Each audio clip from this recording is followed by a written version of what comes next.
시청자 여러분 안녕하십니까. 경제시사 토크 사이다입니다. 자, 이제 평창 동계올림픽이 개최되기까지 약 80일 정도밖에 남지 않았습니다. 올림픽 티켓은 아직도 3분의 1밖에 팔리지 않았는데 되게 눈에 띄는 것이요. 평창 롱패딩은 없어서 못 팔 정도로 많은 분들이 사고 있다고 합니다. 물론 티켓이 잘 팔려야 될 텐데 라는 걱정스러운 마음이 들면서도 한편으로는 이제 사람들이 지갑을 열기 시작하나 이제는 그러면 내수가 좀 살아날 조짐을 보이는 것인가 라는 기대감도 갖게 만듭니다.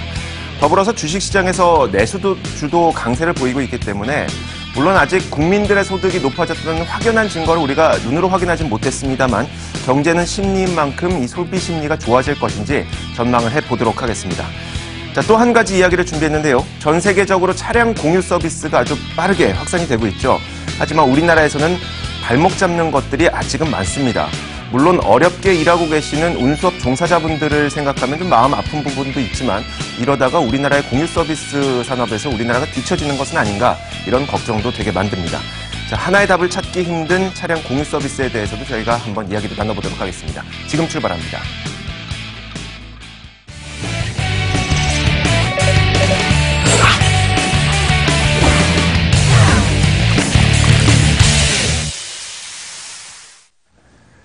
자, 오늘 이 두 분 모셨습니다. 박연미 경제 컬럼니스트, 머니투데이 방송 권순우 기자 함께하도록 하겠습니다. 어서 오세요. 안녕하세요. 네, 반갑습니다.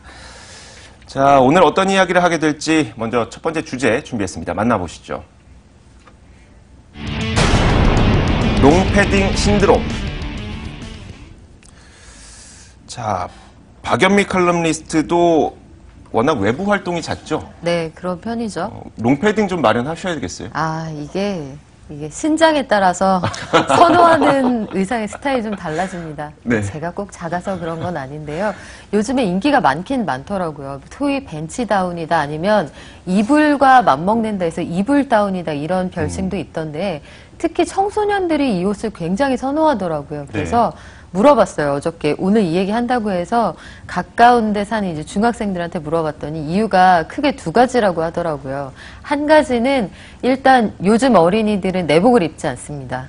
스타일이 구겨지기 때문에 그래서 그 겉옷이 따뜻해야 돼요. 이런 얘기를 하나 들었고요. 네. 다른 한 가지는 유명한 연예인들이 이제 촬영장에서 주로 입었던 옷이 이런 스타일들이거든요. 근데 이게 이제 오프라인에서 많이 노출이 되고 연예인다운이 이런 형태다. 그리고 가성비도 좋다. 이런 입소문을 타면서 가성비는 부모님의 수요를 자극했고 연예인 스타일은 청소년들의 수요를 자극해서 이런 상황이 벌어진 것 같은데 지금 평창 패딩은 오늘 아침에 나머지 마지막 물량 7,000장을 판매한다고 했는데 네네. 이미 가셔도 소용이 없어요. 아침에 기사를 보니 밤새 줄 서셨던 분들이 이제 번호표 다 받아 가셨고 10시부터 시작이 돼서 이미 다 매진이 됐다고 합니다.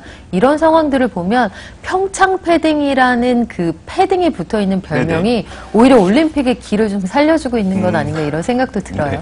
근데 가성비 얘기를 네네. 잠깐 해주셨는데 네. 티켓은 한 50만 원 해요. 네. 근데 패딩은 한 15만 원이면 사거든요. 네. 그러니까 말씀대로 부모님도 큰 부담이 없고 애들도 사달라 그러기 별 부담이 없잖아요. 네. 그리고 이게 굉장히 따뜻합니다. 촬영하는 사람들은 롱패딩 많이 그동안도 입어왔거든요. 네네. 이게 다른 이유보다 일단 따뜻하고 효율성이 굉장히 좋은데 이게 좀 폼이 안 난다 그래서 그동안 안 샀던 거거든요. 네. 근데 이게 뭐 이렇게 스타일도 연예인들도 입고 해가지고 좀 예쁘다 하면은 이걸 안 살 이유가 별로 없는 옷이에요. 그리고 스타일 얘기했을 때 뭐 내복을 안 입는다는 얘기 하셨는데 진짜 스타일리스트들은 내복을 입습니다. 왜냐면은 겉으로 티가 나면 안 되거든요. 그렇죠. 네. 근데 이게 롱패딩 같은 경우는 되게 촌스럽다, 뭐 일꾼 같다라는 이미지가 있어서 안 팔리던 물건이 이게 스타일이 좀 괜찮다라는 네네네. 소문이 나니까 이건 잘 팔릴 수밖에 없는 것 같아요. 티켓보다 3분의 1 가격이면 그렇죠. 사니까요.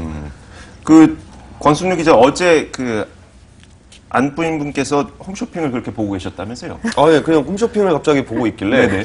왜 홈쇼핑을 보고 있냐 그랬더니 슈퍼주니어가 나와가지고 뭐 앨범도 팔고 그런다 그래가지고 네. 아니 슈퍼주니어가 앨범을 홈쇼핑으로 파냐 뭐 그랬더니 이게 뭐 관련해가지고 네. 공약을 뭐 했었다 그러더라고요. 네. 뭐 앨범이 그 20만 장을 돌파하게 되면 홈쇼핑에 출연을 하겠다. 그리고 이제 거기서 롱패딩을 또 팔았다 이런 얘기였는데 일종의 어떤 기획 프로젝트였던 것 같아요. 연예인이 이제 그 자기의 어떤 공약으로서 홈쇼핑에 나오는 건데 어쨌든 이런 인기를 또 이렇게 반영을 한 측면이 있는 기획이었던 것 같아요. 네, 알겠습니다. 자, 그렇다면은 이 평창 롱패딩을 만들었던 기업 신성통상은 어떨까요? 사실 주식시장에 계신 분들이라면 내가 미리 샀었어야 되는데 라는 생각 많이 하실 텐데 네. 주가가 지금 얼마큼 올랐죠? 오늘 오전에 개장 직후에는 이틀 연속 신고가를 썼는데요. 10시쯤 제가 방송 들어오기 전에 마지막으로 확인을 해보니 전종가보다 9.51% 오른 1,440원에 거래가 되고 있더라고요. 네네. 그런데 이 신성통상이라는 중소기업의 평창 패딩 효과가 어느 정도냐면 지난 9월에는 사실 이게 동전주였어요. 네. 지폐 한 장도 필요 없이 살 수 있는 주식이었다 이런 얘기인데 한 주에 880원 하던 주식이 17일 기준으로 1,415원까지 올랐습니다. 네네. 그리고 21일에는 장중에 1,445원에 거래가 되기도 했는데요. 이런 상황을 보면 평창 패딩 덕을 톡톡히 봤다 이런 해석을 해도 뭐 과하지 않을 것 같습니다. 네, 알겠습니다. 자, 이제 그 롱패딩이 원래 재작년부터 많이 유행을 하기 시작했었는데 올해 들어서 아주 피크를 치고 있는 것 같습니다. 그러다 보니까 한동안 아웃도어 업체들이 좀 그 판매를 잘 못했었거든요. 근데 이제 다시 롱패딩을 기점으로 아웃도어 업체들이 또 기술을 좀 펼 수 있을까 싶기도 하고요. 어떻습니까? 저는 그렇게 보진 않아요. 그러니까 일단 그 롱패딩이 팔려가지고 주가가 올렸다고 하는데 여기가 중소기업이라고 하지만 매출이 한 2천억 원 이상 되는 꽤 규모가 있는 네네. 회사예요. 근데 거기서 롱패딩 하나에 10만 원씩 잡으면 한 200만 장 팔아야 되는 정도 규모라. 그렇죠. 이게 그 롱패딩이 조금 팔린다고 해서 신성통상의 어떤 재무 상황이 신성통상이 돈을 엄청 많이 벌 것이냐 이거는 사실 좀 확인해 볼 좀 필요가 있는 것 같고요. 네. 그리고 평창 본부에서 이제 기획을 해서 그쪽에다 이제 물건을 맡겼을 거 아니에요. 네. 그럼 제가 알기로 그렇게 마진을 많이 넉넉하게 주진 주지는 않죠. 않았을 네. 것 같다는 생각이 좀 들긴 하거든요. 그러니까 오히려 이제 평창 롱패딩 파는 것보다는 자체 브랜드인 탑10에서 롱패딩을 파는 게 오히려 마진이 좀 괜찮지 않을까라는 생각이 좀 들어요.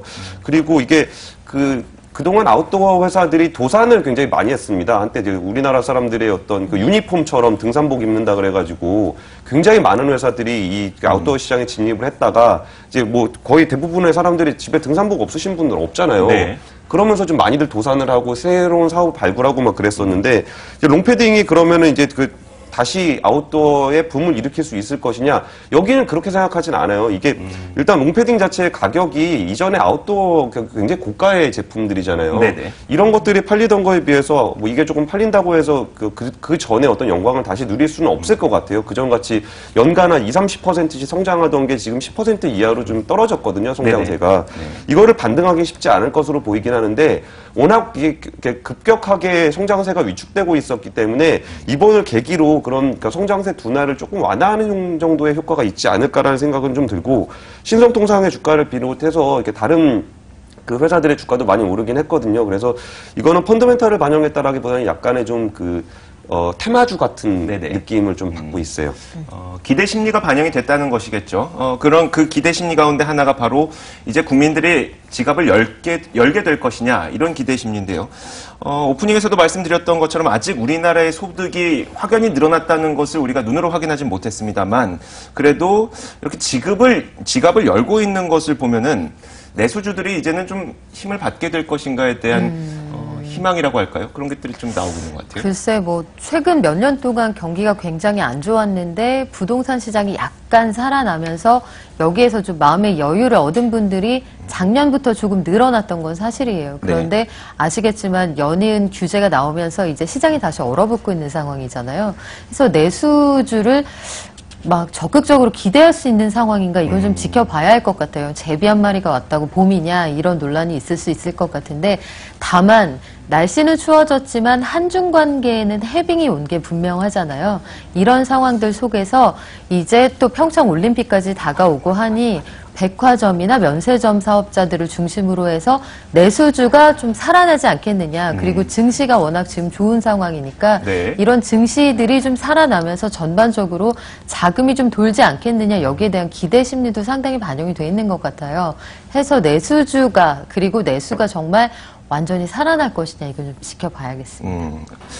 기대 심리가 반영될 때는 좋은데요. 이게 진짜 기대뿐이었다는 것이 확인될 때는 또 안 좋게 되기도 하니까 이게 정말 앞으로 잘 될 것인지 안 될 것인지는 우리가 눈을 부릅뜨고 좀 지켜봐야 될 것 같은데 내수주에 대한 기대감을 또 갖게 만드는 한 가지 이유가 원화 강세입니다. 그러니까 달러원 환율의 하락으로 우리가 보통 이야기를 하는데 오늘 장중에도 1,090원 선을 뚫고 내려가기도 했었어요. 그러다 보니까 해외에서 이제 달러를 이용해서 원자재를 사와야 되는 우리나라 내수 기업들은 워낙 달러가 싸지니까 이제 물건 들여올 때 좀 가격이 싸지거든요. 그래서 내수주가 계속 환율 때문에 좋아지지 않을까 이런 기대감도 있는데 이거 어떻게 봐야 됩니까? 당연히 뭐 상식적으로 생각하면은 원자재 가격이 떨어지기 때문에 네네. 거기서 뭐 내수를 해가지고 뭐 이렇게 음식료업이라든지 뭐 이런 데들이 좋은 거는 어쩌면 되게 상식적인 일이 맞는 것 같아요. 네네. 그리고 또 달러 환율이 이렇게 되면은 놀러 가기가 되게 좋아지죠. 그렇죠. 그럼 나가서 돈 쓰기가 좀 마음이 편해지는 게 있고 아까 말씀대로 부동산 가격이 오르면 내가 집을 팔지 않아도 일단 기분이 좋아지는 측면이 좀 있고 그리고 우리나라 경기가 다들 경기 좋다 그러면 되게 불편해하시는 분들이 많은데 실제로 이전에 비해서 굉장히 많이 좋아진 건 사실이에요. 이게 반도체를 중심으로 해서 거기만 좋은 거 아니야라고 생각하실 수도 있을지 모르고 수출 대기업만 좋은 거 아니야라고 생각하실 수도 있는데 원래 우리나라는 수출 중심 국가이기 때문에 수출에서 어느 정도 자금이 돌기 시작하면은 그 자금이 이제 내수로 이제 반영이 되는 게 뭐 시차를 두고 반영이 되는 효과가 분명히 있습니다. 그래서 우리나라 경기가 좋기 때문에 내수가 좋아지는 거지 이거를 뭐 이전에 박근혜 정부에서 같은 경우는 내수 활성화에 어떤 그 목을 맸던 거는 수출을 개선할 가능성이 없었기 때문에 내수에도 목을 맸었던 거거든요. 근데 수출이 개선이 되면은 자연스럽게 내수에도 반영이 되고 있고 그런 어떤 그 추경 편성이라든지 어떤 네네. 내수 활성화 쪽에 영향을 주는 것들이 많이 있었던 거 그리고 원화 강세가 이루어지고 있었던 거 이런 전반적인 면을 좀 반영을 해보면은 뭐 심리라고는 하지만 이제 돈은 뭐 생기기 네네. 전에 기분이 좋으면 일단 쓰잖아요. 네네. 그래서 내수 쪽에서도 저는 뭐 괜찮을 거라고 보고 있습니다. 경기 좋아진다고 하면 화내시는 국민분들이 참 많아서요. 하지만 이제 어쨌든 이런 심리가 좋아지고 있는 것은 확실한 것 같습니다. 자, 이어서 저희가 두 번째 주제를 한번 이야기 나눠볼 텐데요. 어떤 것인지 한번 화면으로 확인해 보도록 하겠습니다. 중고차 대신 공유차. 요즘에 젊은 분들은 렌트카 안 하시고요. 그리고 자차 사는 것보다 많이 알려져 있는 공유 자동차 업체들을 이용하시는 분들 꽤 많은데 이런 흐름에 함께하고 있는 것이 바로 SK입니다. SK엔카가 SK엔카닷컴을 매각을 했어요. 결국은. 그러면서 중고차 사업에서는 손을 떼고 공유차 사업으로 손을 뻗는다고 하더라고요. 이게 지금 무슨 얘기입니까? 네, 지금 SK가 이 SK엔카닷컴을 완전히 매각을 했습니다. 이게 두 가지인데요. 온라인 사업을 하는 쪽이 SK엔카닷컴, 오프라인 사업이 SK엔카지경인데 99년에 사내벤처로 출발을 했다가 또 호주 회사에 투자를 받았었어요. 그래서 지분을 50.1대 49.9 이런 식으로 나눠 가지고 있었는데 가지고 있던 지분을 전량 호주 카스힐즈 홀딩스에 팔았습니다. 그리고 그 오프라인의 지분 역시 사모펀드인 한행컴퍼니에 판매를 하면서 완전히 중고차 시장에서 손을 떼겠다고 선언을 했는데 왜 그러느냐 속내를 좀 들여다보니 중고차 시장은 진입장벽이 낮아요. 진입장벽이 낮고 시장성도 높지 않은 데다가 그 시장보다는 렌터카 시장이 더 빠르게 성장을 했고 이것과 비교해서도 차량 공유 서비스 시장이 훨씬 더 폭발적으로 증가를 했거든요. 근데 SK가 그 쏘카라고 하는 공유 서비스에도 이미 지분을 투자를 해서 네. 어느 정도 사업의 지분을 가지고 있는데 이게 5년 사이에 회원이 3,000명에서 300만 명으로 늘었어요. 쏘카의 경우에는. 하지만 중고차 시장의 경우에는 별 재미를 보지 못했다는 거죠. 해서 사업을 클리어하게 정리를 하면서 완벽하게 이쪽에 공유경제 그리고 또 자율주행차 나아가서는 이쪽까지 큰 그림을 그려보겠다. 이게 SK의 구상인 것으로 보입니다. 여전히 제 주변에서도 공유 자동차를 어떻게 이용하냐고 물어보시는 분들 많고요. 그래서 그 공유 자동차를 하루 동안 빌리면 얼마야? 라고 해서 계산을 해보면 사실 렌트카보다 비싸기도 하거든요. 하지만 공유차라는 것은 그렇게 렌트카처럼 하루 단위로 빌리는 것이 아니기 때문에 시간 단위로 빌렸을 때 훨씬 더 저렴한데 아직 많은 분들이 이것에 대해서 인지하고 계시지 못하고 있는 것 같습니다. 그만큼 공유차가 우리나라에서는 활성화되지 못하고 있다는 건데 세계적으로는 어떤 상황이에요? 일단 우버라는 이름은 알지만 그게 다른 국가에서 얼마나 활용되고 있는지는 체감하지 못하거든요. 그거를 체감하시는 분들이 보통 이렇게 출장 갔다 오신 분들이나 뭐 실리콘밸리나 미국에 출장 갔다 오신 분들이 정말 그 격세지감을 느끼고 오시는 경우가 많아요. 이렇게 우버로 해서 이렇게 찍으면은 어디서 이렇게 오고 있는지가 다 나타나고, 네네. 그리고서 거기에 뭐 몇 명 같이 타면은 뭐 택시 가격의 어떤 뭐 한 절반밖에 안 되는데, 네네. 그걸 둘이 같이 타면은 이제 25%만 내야 되는 그런 충격을 경험을 하시게 되는 겁니다. 저는 하다못해 저는 카카오 택시만 하더라도 새벽에 이제 안 붐빌 때 네. 집에서 나오는 길에 이렇게 누르고 나오면은 딱 단지 앞에 딱 와 있거든요. 그렇죠. 그러면은 야 이건 정말 편하구나라는 생각이 들게 되는데 여기서 그 아까 얘기했던 쏘카 같은 경우는 카 쉐어링이라고 하잖아요. 자동차를 공유하는 그런 개념이고 우버 같은 경우는 카 헤일링이라 그래가지고 그러니까 저런 거예요. 그 차량 공유는 자기가 원하는 대로 가야 돼요. 네. 가서 그 공유하는 차를 타는 거고 네네. 카 헤일링 같은 경우는 자기가 불러요. 자기가 네. 있는 곳으로. 네. 그러니까 당연히 자기가 알아서 오는 게 훨씬 편하겠죠.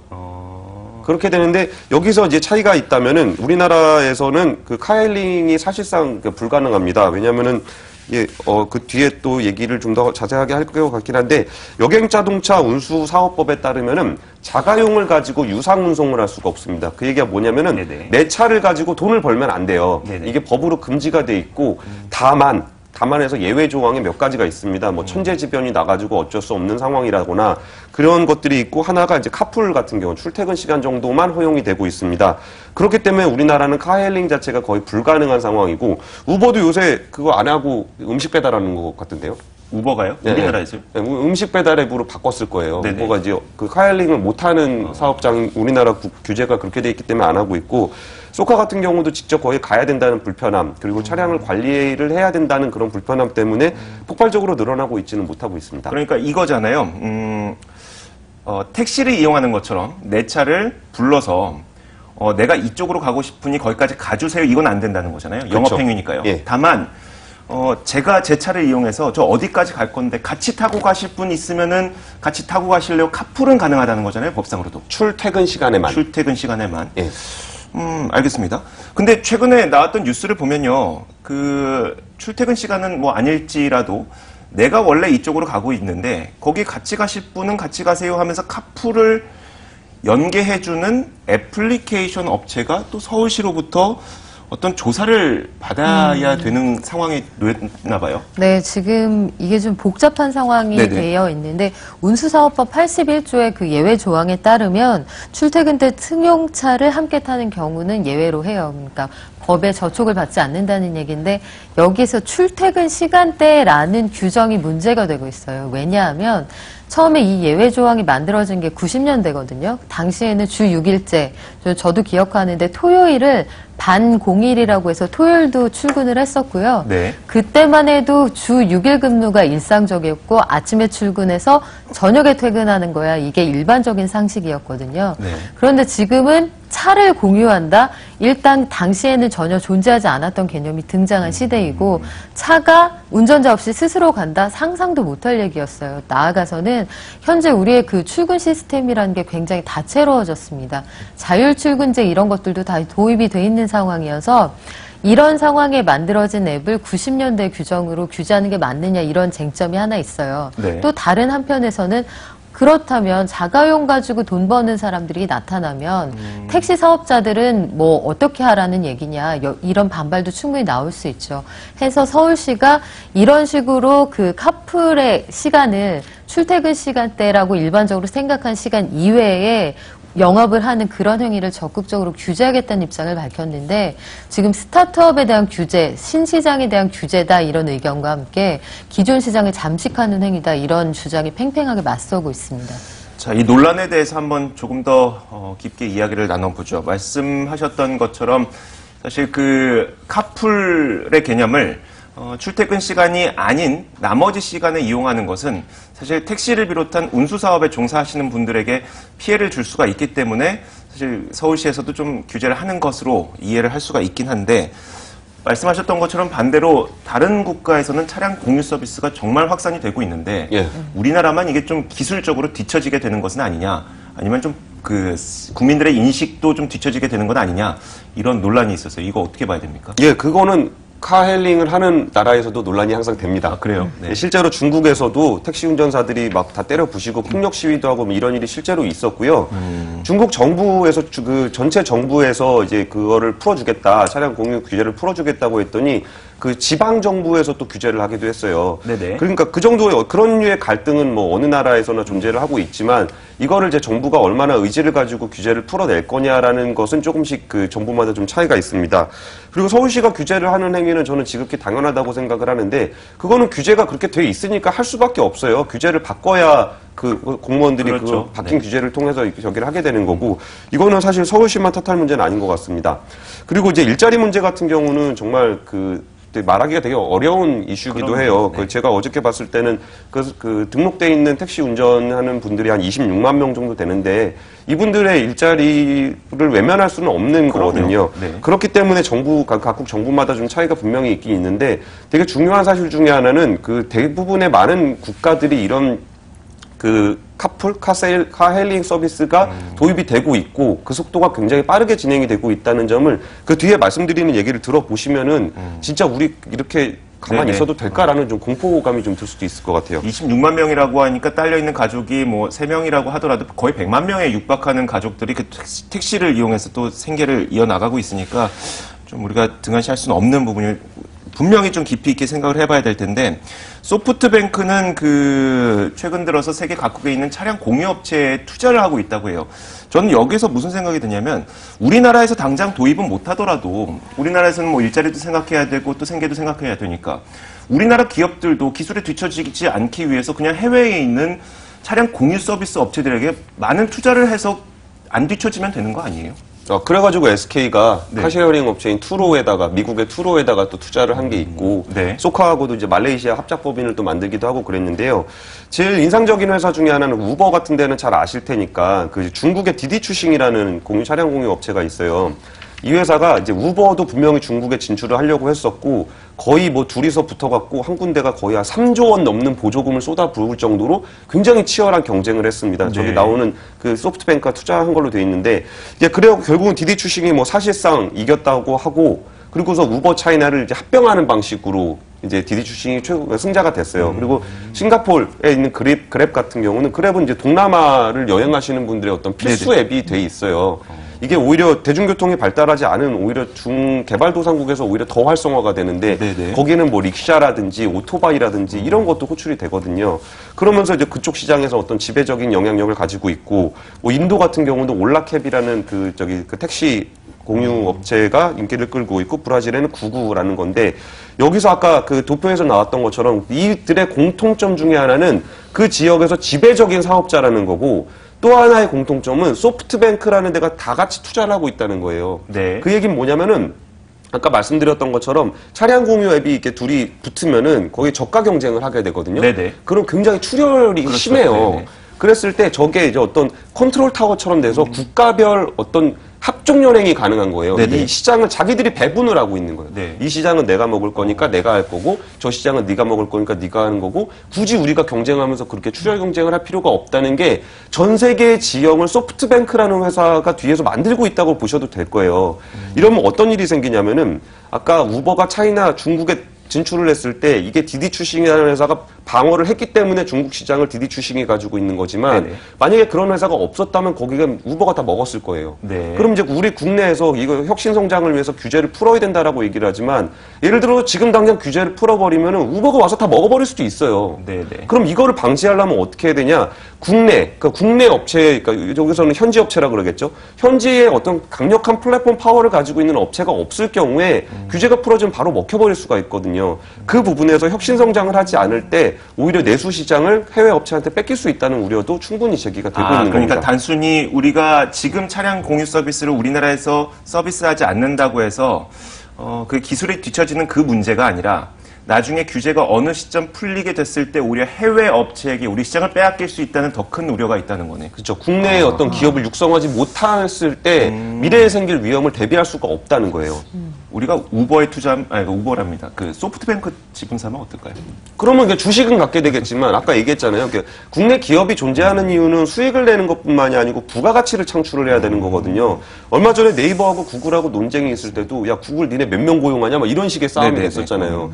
아무래도 우버가 하는 것보다는 국내 업체가 하는 것이 현지인 고용도 네네. 더 많이 하고 사회공헌도 더 많이 하고 아무리 그래도 이렇게 해외 업체들보다 네네. 우리나라 기업들이 뭐 김장도 더 많이 담그고 네네. 뭐 스포츠 후원도 많이 하고 뭐 그런 게 있잖아요. 그러니까 이거를 글로벌 경쟁 차원에서 생각해 보면은 굉장히 좀 이렇게 막막한 측면이 좀 있어요. 네, 박연미 칼럼니스트 지금 권순우 기자가 쭉 이야기를 해줬던 것처럼 네. 우리가 발빠르게 나서지 않으면 우리 시장을 아예 빼앗겨 버릴 수 있는 위기감이 저도 문득 들게 되는데 앞으로 어떻게 해야 될까? 있을까요? 저는 지금 이 논란을 보면서 그렇죠. 본인들의 일자리가 걸린 문제인데 어느 누가 물러설 수 있겠어요. 그런데 행정기관이 내년도 지방선거를 앞두고 오히려 택시업계와 스타트업 사이에 싸움을 붙이고 있는 것 아닌가 이런 느낌도 들었거든요.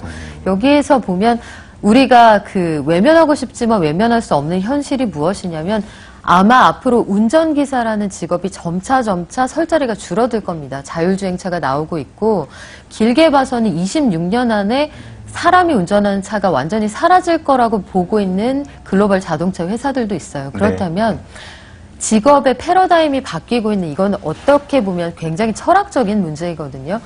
다방의 몰락이 사실상 커피 믹스에서 시작이 된 것인데 다방을 몰락시킨다고 해서 커피 믹스를 불태우는 걸로는 대안이 될 수 없단 네네. 말이에요. 그렇다면 다방에서 일하시던 분들 그리고 그 업종에 종사하셨던 분들이 나아갈 수 있는 퇴로를 마련해 주는 것이 답이지 커피 믹스를 모두 불사르자 커피 믹스 만들지 말자 이게 답일까 여기에 대한 고민이 좀 남아 있습니다. 알겠습니다. 일자리 문제가 얽혀 있다 보니까 매우 복잡할 수 있겠지만 시간을 두고 저희가 계속해서 좀 개선되는 방향으로 나아가다 보면 해결책을 결국 찾을 수 있을 겁니다.